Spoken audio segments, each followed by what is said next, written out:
I didn't expect to ever have another child with Danny. Surprise. Life sure.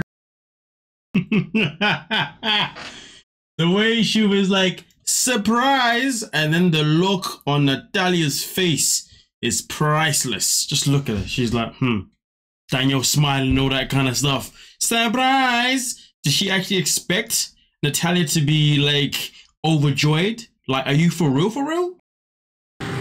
Life sure does not go as planned. I definitely think Natalia's depressed and devastated because I'm not gonna lie to you. If I had a life where, you know, you was in my life, you know what I mean? Garrick, whatever. I think I probably would be depressed. And to be honest with you, let's not sit here and act as if like Danielle isn't, you know? The amount of times we see Danielle be emotional all the freaking time due to him is nuts.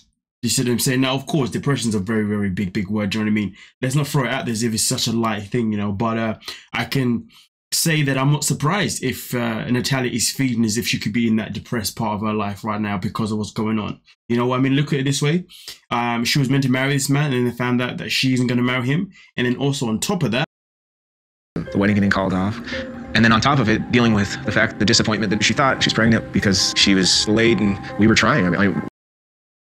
And then we add on to the fact that her and why do I keep saying Derek? Her and Garrick literally have been trying, but obviously it didn't work out. You know, it didn't work out. And to then hear that Danielle got pregnant instead, I can't imagine how that's going to make her feel. You know what I mean? Because she's come into their lives. She's obviously fresh there. She obviously wants to make some type of impact. And, you know, having a child straight away is probably one of those things that she wants, you know, to make sure that it makes her feel some type of validation. I'm not too sure.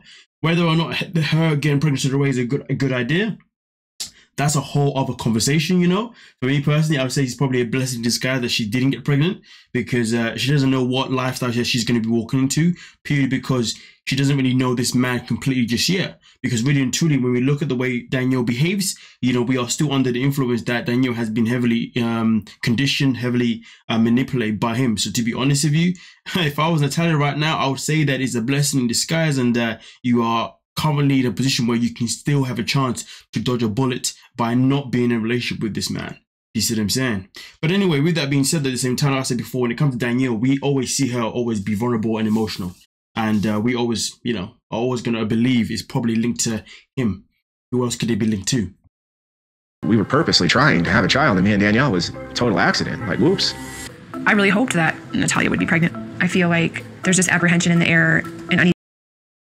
First and foremost, that's a lie. Don't tell me you hope that she'd be pregnant. Why? There's nothing that you have done that's shown us that you actually give a damn about Natalia, that you actually want Natalia to be a part of the family. You see what I'm saying? And that's something that I'm going to elaborate a bit later on as well in this video. In the air and uneasy feelings between us because of the baby situation and her thinking that I possibly did this on purpose, but let's not forget that because last week Natalia definitely made it known that she felt as if the pregnancy was something that was done on purpose. And to be fair, it is quite interesting, isn't it? I feel like this kind of brings a whole new thought process around Danielle getting pregnant and the time she got pregnant, because Danielle obviously was very aware that, you know, that Natalia and Garrick were out here, you know, trying to get pregnant. And then all of a sudden, she also gets pregnant around the same time too. Well, not obviously around the same time, but you know what I mean? So again, at the end of the day, when it comes to pregnancy, you know, obviously for a woman to get pregnant, a man obviously has to sleep with her, of course, 1000%. And also for a woman to get pregnant, obviously there are things that both the man and woman are both in control of, you see what I'm saying? And they are both responsible for 1000%. So really and truly, when we're dealing with two people who understand how pregnancy works, you would know that if they got pregnant, it could either be one because they're both being reckless, or two, they which in my opinion, after having two kids, let alone one kid, there's no such thing as reckless. If you get pregnant again, it's because you wanted to get pregnant again. I mean, like, it's subjective. It all depends on the situation, of course. But really and truly, if you know that you're not on contraception and you know that the guy obviously isn't obviously wearing the rubber band itself in particular, then of course, at that moment in time, we all know that we are then at risk to obviously get pregnant or get someone pregnant. You see what I'm saying? But so my point being is that I am still wondering why Danielle and Garrick were out here having sex unprotectedly. Why they were out having unprotected sex if the goal was to get Natalia pregnant and not Danielle. That doesn't really make much sense. You see what I'm saying? And to be honest, if I'm Natalia right now, I'm looking around thinking, something that don't feel right. And this is why Natalia last week said, so you two were having sex when you were fertile, because I know I'm a woman and I know you know what you was doing. You know what I mean? And that's why obviously Natalia was obviously a bit offended with the fact that, you know, Danielle was actually having sex with Garrick around the time when she was fertile, and then now acting as if like this whole baby's a surprise. You know what I mean? Which really truly can't be a surprise. You know what I mean? One of them definitely knew that pregnancy was going to happen, or it was a possibility. Do you know what I mean? Which one? Who knows? But anyway, we continue. This is beautiful. I literally just put this in here because I just wanted to see, show you guys the face of Natalia's face. You know what I mean? Right now, obviously at the ultrasound, Daniel's all over the moon, and as you can see, Natalia's like. Just ask her if she would just try to open up to me more, because I feel like since Garrick's been here, she really hasn't. Like, you know what Danielle's very good at doing? She's very good at crying for a certain purpose, crying so therefore the intention goes all on her. It's quite interesting because right now Danielle's crying, but Natalia's reaction is just like, oh, you're crying again? What have you got to say now? I mean, that's the reaction, to be honest with you, that I'm seeing. It's either that or I don't give a damn if you're crying.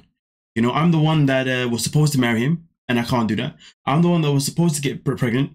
That didn't happen. And now you want to be here crying about the fact that, oh, I haven't been that friendly to you and I haven't really spoke to you that much. And, you know, you're upset with the fact that we haven't really connected because I haven't really made the effort since you've come here.